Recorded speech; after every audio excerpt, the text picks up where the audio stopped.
করলো, কয়লা চুরি করলো, যারা চাকরি চুরি করলো তারা বিচারাধীন নয়, আর সাধারণ মানুষকে ভোটারদেরকে বলছে বিচারাধীন, যারা কোনো দোষ করেনি।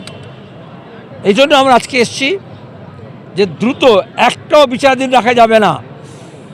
যে যা ডকুমেন্টস দিয়েছে কোনো ভোটারকে ভোটার করা যাবে না, ডাউটফুল ভোটার করা যাবে না, বাংলাকে আসাম বানানো যাবে না, এবং তার সঙ্গে দাঁড়িয়ে যারা এর জন্য দায়ী তাদেরকে শাস্তি দিতে হবে। 8-9 তারিখ গণেশ কুমার আসছেন এবং কমিশনের ফুল বেঞ্চ আসছেন, সেখানে 8-9 তারিখ আপনারা পৃথক কোনো কর্মসূচি বা তাকে আমরা এগুলো সব বলি না, এটা যে করবো 2 তারিখে বলেছি, 1 তারিখে বলেছি। মানুষের রাগ বাড়ছে, ক্ষোভ বাড়ছে।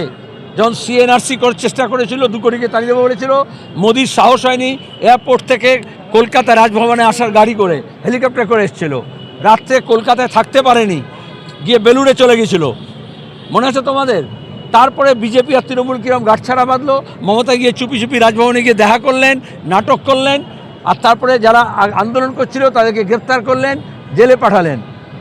আজকেও দাঁড়িয়ে আমরা যখন এসছি, লড়াই করছি, আমরা এটা দেখতে হবে যে সাধারণ মানুষ, বিশেষত মুসলমান সম্প্রদায়ের মানুষ, মতুয়া মানুষ, আদিবাসী, বিবাহিত মহিলা, প্রান্তিক মানুষ, দুর্বল অংশের মানুষ একেবারে টার্গেটেড।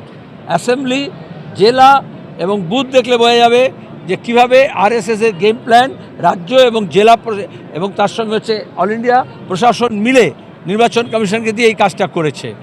আমরা আরএসএস এই গেম প্ল্যান ওটা গণেশ কুমারকে দিয়েও করতে পারবো না, আর যারা জ্ঞান পাপী পশ্চিমবঙ্গে আছে তাদেরকে দিয়েও এটাকে পালন করতে দেবো না। সেলিম দা, আপনারা যখন বলছেন গেম প্ল্যান, রাজ্যের বিরোধী দলনেতা শুভেন্দু অধিকারী তিনি গতকাল বলছেন যে এই দেশের নাম হিন্দুস্তান, হিন্দুরাই থাকবে, এখানে কোনো সেকুলারিজম, নাস্তিকতা কিছুই চলবে না। এই মন্তব্যকে কিভাবে দেখছেন রাজ্যের বিরোধী? আমরা আমাদের আইনজীবীদের বলেছি, এটা বিরুদ্ধে